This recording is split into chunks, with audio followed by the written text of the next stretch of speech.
We go back to the statement from government that said that demands contained in the proposed conditions of service by doctors have never existed in the past. We are joined by Haruna Idrisu, who is the Minister of Employment and Labour Relations. Haruna, good evening and thank you for agreeing to speak to us.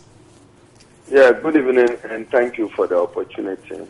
But Haruna, let's go straight to the point. So when did it come to your notice that the proposals were entirely new? I'm not aware of any statement why you are attributing saying we have said new. We have been negotiating with health workers, in particular the GMA, on their conditions of service. They have placed before us some legitimate demands, but some of the demands cannot be met within the constraints of the budget. Those that we are able to accommodate, we've conveyed same to them.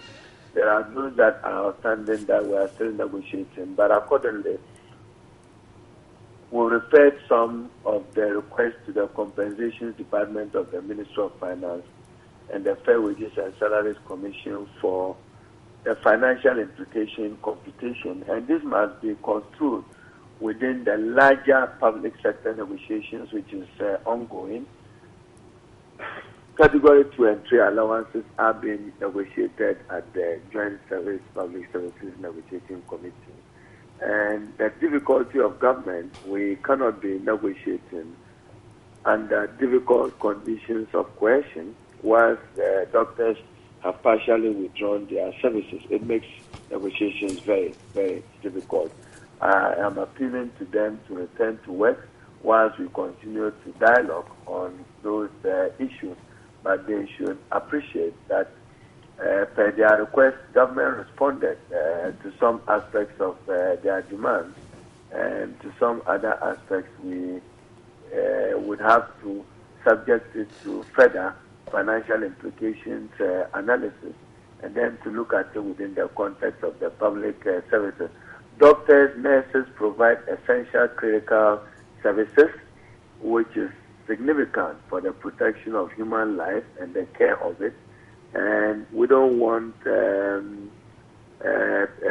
sick persons to be convenient scapegoats of the dissatisfaction or disquiet of those essential service providers. And essentially, I can only appeal to them. We met this afternoon. They were quite unhappy about a number of issues that they made some definite pronouncements, expressed their disquiet. But what is important is for us to continue to dialogue in finding an amicable solution to this. Workers in Ghana, government remains committed to improving the working conditions and creating a conducive environment for all public sector workers. We only can do so within the constraints of the budget and what the economy can absorb.